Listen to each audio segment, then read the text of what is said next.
சென்னை கொளத்தூர் பாலாஜி நகரில் உள்ள வாய்க்காலில் குப்பை மற்றும் பிளாஸ்டிக் பொருட்கள் அதிக அளவில் குவிந்து கிடப்பதால் துர்நாற்றம் வீசுவதுடன் நோய் தொற்று பரவக்கூடிய அபாயமும் ஏற்பட்டுள்ளது. தொடர்பான களத்தகவலுடன் நேரம் செய்தியாளர் லிபிகா, ஏற்கனவே அரசு அதிகாரிகள் நிறைய இடங்களில் சோதனை அப்படின்றது மேற்கொண்டு வராங்க. மழைக்காலம் தொடங்க இருக்கு. இந்த நிலை ஏற்படுறதுக்கான காரணம் என்ன? முறையான பராமரிப்பு இல்லையா? கடைசி எப்போ நேரத்தில் பராமரிப்பு மேற்கொள்ளப்பட்டது?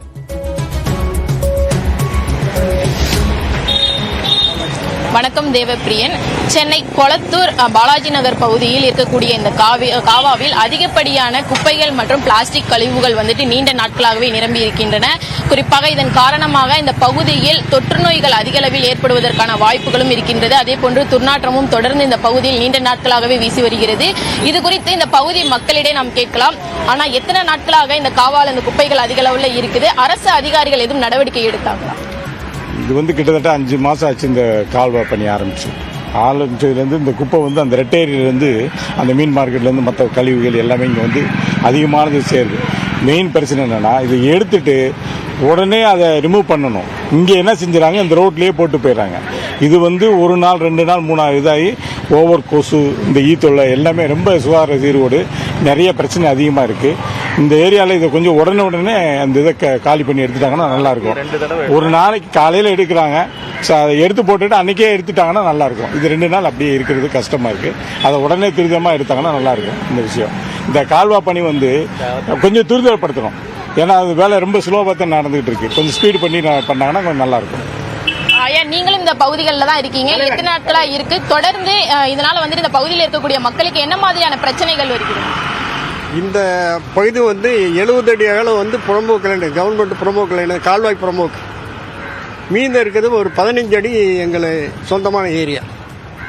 இதில் இப்போ இருக்க நாங்கள் பயன்படுத்தக்கூடிய சிறிய பகுதி எங்கள் கால்வாய்க்குரிய எங்கள் ரோடுக்குரிய பகுதி தான். மீதம் அந்த பக்கத்தில் மொத்தம் 40 அடி ரோடு. 40 அடி ரோடு இன்னைக்கு வரல காட்டலை. மேற்கு போகும்போது எதுவுமே கிடையாது. இதான் நிலைமை. அரசு குடிசைகளுக்கு சாதகமாக இருக்கிறது தவிர ஏறக்குறைய அத்தனை பேருக்கும் குடிசைக்கு இடம் இருந்து 14 குடிசையை நீக்கி அங்கே கொண்டு போனேன். அத்தனை குடிசை அங்கே கொண்டு போயிருக்கலாம். ஏன் கொண்டு போகல? எல்லாம் அதே அந்த ஆட்கள் பூரா அங்கே போய் குடிசை அந்த இடத்துல எல்லாமே ஆக்கிரமிப்பு இந்த பகுதி பூரா பண்ணியிருக்கேன். இங்கேயும் விட்டு கல்வி ஆரம்ப காலத்துலேருந்து இருக்கு. நாங்கள் சங்கம் தோன்றின காலத்துலேருந்து வருஷம் கிளீன் பண்ண சொல்கிறோம். கோர்ட்டு தீர்ப்பு எங்களுக்கு கொடுத்துருக்கு. ஸ்லீட் 2 முறை கிளீன் பண்ணணும்.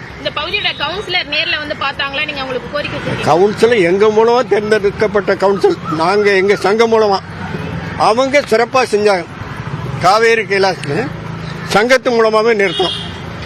அவங்க எங்களோட சங்கத்தோட தொடர்ந்து இந்த பகுதியில் இருக்கக்கூடிய பிளாஸ்டிக் கழிவுகளை அரசு உடனடியாக எடுக்க வேண்டும் என பகுதி மக்கள் கோரிக்கை வைக்கிறார்கள். தொடர்ச்சியாக பல்வேறு இடங்கள்ல அரசு அதிகாரிகள் ஆய்வு செய்தாலும் இதுபோன்று இன்னும் பல்வேறு இடங்கள்ல அதிகப்படியான பிளாஸ்டிக் கழிவுகள் குவிந்திருக்கின்றன.